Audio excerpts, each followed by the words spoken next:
So what should you do at the first sign of COVID-19? Well, the first question is, what is the first sign or signs of COVID-19? Well, 82% of the time, it's going to be fatigue. 72% of the time, it's going to be a headache.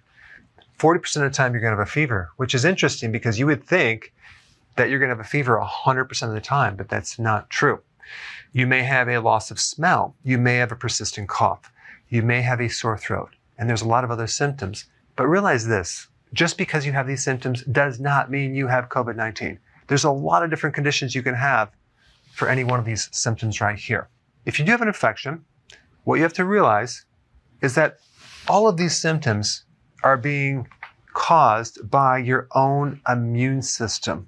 They're called cytokines, and it's part of your immune defense to fight off a foreign pathogen or invader. These symptoms are not directly caused by a virus. It's your immune system's reaction to the infection. So the goal should be to support your own immune system to decrease the duration of the immune cycle, to increase the recovery, and to decrease the symptoms, which really is the collateral damage that's done in the attacking of this virus. The serious complications from COVID-19 really come from metabolic syndrome, these other health problems, mainly connected to metabolic syndrome, which is insulin resistance. If you're new to my channel, I put some links down below, but most of you know what that is.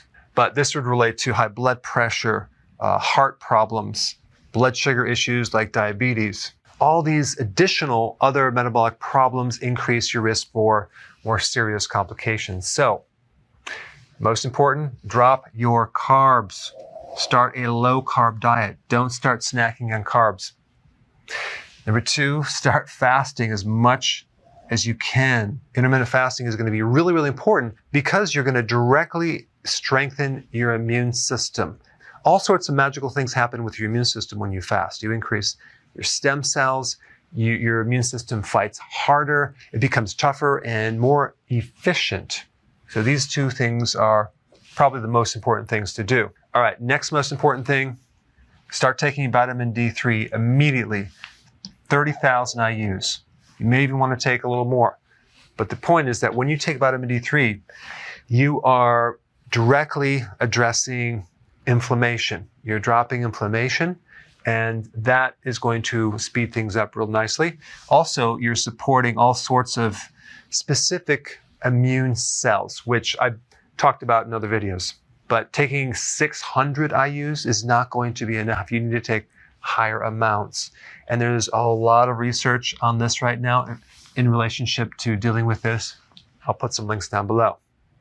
Next most important thing, zinc. Zinc is involved in hundreds of biochemical reactions, especially with your immune system. In fact, when you deprive someone of zinc, you pretty much shut down the immune system. So I would recommend taking 200 to 225 milligrams of zinc every single day. The best source of zinc is from shellfish and meat and liver. And when you get your zinc from plant sources, it's not nearly as bioavailable. Next thing is vitamin C. Now, this is debatable whether you should take a food concentrate or a synthetic version in high doses. My viewpoint is that if you get your vitamin C from a food source, you can't go wrong because it's not going to deplete other factors. So I would take a really good food source, about at least 500 milligrams a day, maybe more.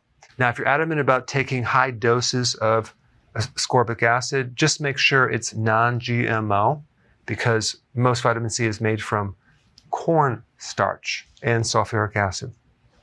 All right, next one is to drop your stress. Do whatever you can to drop your stress because stress weakens your immune system. It increases cortisol. Cortisol can suppress the immune system. And so if you're in this state of fear all the time, not healthy.